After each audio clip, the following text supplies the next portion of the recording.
Hadirin rahmatullah, kita sudah lama tinggal di dunia ya, tapi mungkin kita tidak mengenal apa itu dunia.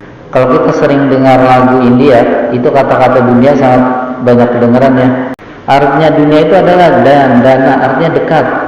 Dan Al-Quran menyebutnya dunia itu dengan sebutan kadang-kadang al-ula, yang pertama.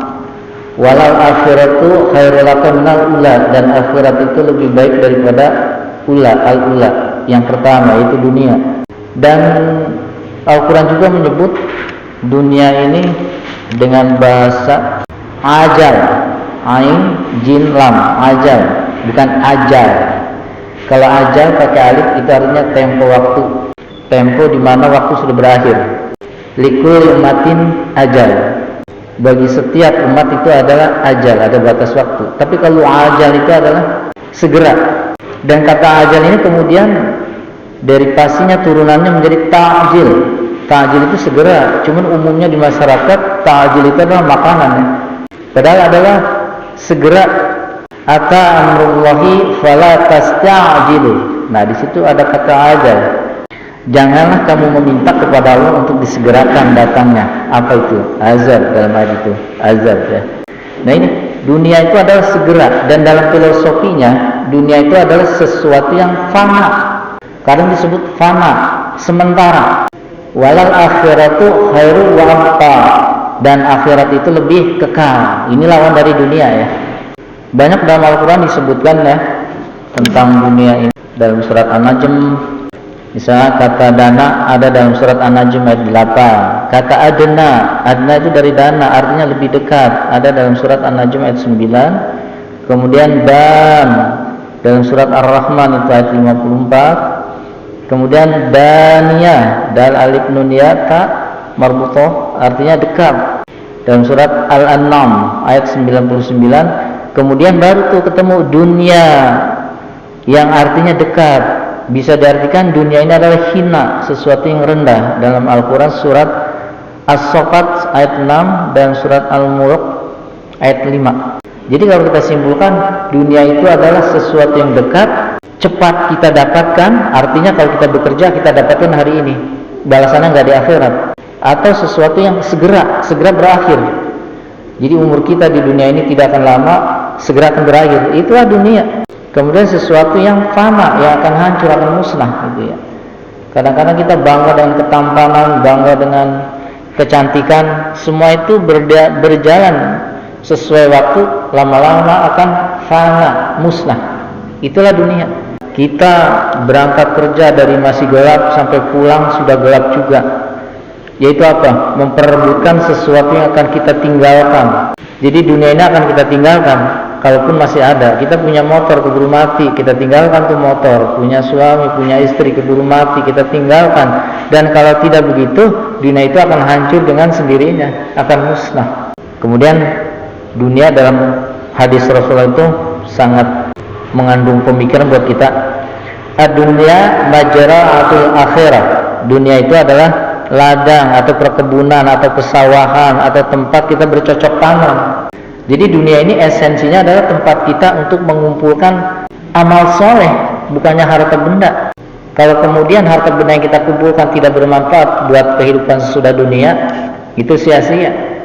Makanya kesempatan dunia ini adalah majra'ah untuk bercocok tanam, memanennya nanti di akhirat.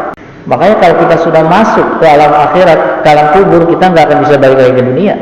Banyak di Al-Quran diterangkan orang-orang yang sudah mati itu pengen balik lagi ke dunia. Kenapa? Karena dia menyesal, apalagi orang banyak dosa. Dan orang yang kekurangan amal soleh pun akan menyesal, pengen balik lagi ke dunia. Tapi tidak akan pernah ada ceritanya orang sudah mati balik lagi ke dunia, nggak akan ada. Dan Al-Quran sudah menceritakan itu ya. Nah, ini adalah poin-poin penting ya, agar kita hati-hati dengan dunia, jangan terpesona, jangan tergoda dengan dunia, terlena dengan dunia, kemudian akhirnya kita lupa dengan akhirat. Dan akhirat itulah sebenar-benarnya kehidupan yang harus kita perjuangkan dengan amal soleh. Nah, kita lanjutkan ya. Tadi dunia ya, saya lebih perdetil lagi ya. Dalam Al-Quran disebutkan sebagai al-ajala, yang segera berakhir, segera musnah, segera mati. Kemudian adunya disebut juga al-ula, Yang pertama, yang awal dalam surat Ad-Duha ayat 4. Kemudian ad-dunya itu majra'ah, ladang tempat bertani, dalam surat Yusuf ayat 47. Kemudian surat An-Najm ayat 64. Kemudian ad-dunya itu disebut juga al-mata, perhiasan, kemewahan. Ad-dunya mata, ya. Dunia itu adalah perhiasan. Wa khair mata'i dunya, kita udah hafal di sini ya. Dan sebaik-baiknya harta dunia adalah al-mar'atus sholihah, wanita yang sholihah. Nah ini, jadi perumpamaan dunia ini sangat indah ya. Nah harusnya perempuan ini ya ketika mendengar hadis ini semangatnya berpacu nih, karena dia disebutkan oleh Rasulullah sebagai perumpamaan dunia, sesuatu yang sangat mempesona, sebagai mar'atus sholihah. Bahkan ada lagunya kan dalam wanita yang terutama banyak beribadah kepada Allah, menutup aurat itu ya.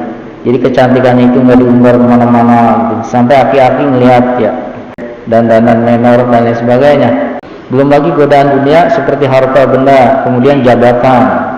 Wa mayurid sawaba dunya nu'tihi minha, kata Allah. Dan siapa yang menghendaki kehidupan dunia, aku beri. Wa mayurid sawabal akhirat nu'tihi minha. Dan siapa yang mengejar kehidupan akhirat, maka aku beri balasan. Tinggal sekarang kita mau berlomba di mana? Mau mengejar dunia atau akhirat? Dan ingat dengan surat Duha yang sering kita baca tadi, kita juga tadi ada kalimat walal akhiratu khairul laka minal ula, dan akhirat itu lebih baik daripada al-ula, dunia, lebih kekal, wabqa. Oke ya. Nah, mudah-mudahan ya tentang uraian tadi pengenalan dunia yang beberapa poin saja, mudah-mudahan menjadi kesadaran buat kita bahwa kita di dunia ini sementara akan berakhir dan akan musnah, hancur, dan akhirat itulah yang abadi. Makanya sekarang masih hidup, berlomba-lombalah berbuat kebaikan, beramal soleh, karena watazawadu fa inna khairaz zadi taqwa, dan sebaik-baiknya bekal mencapai akhirat itu adalah takwa, dan takwa itu penuh dengan amal soleh. Barakallahu li wa lakum. Wassalamualaikum warahmatullahi wabarakatuh.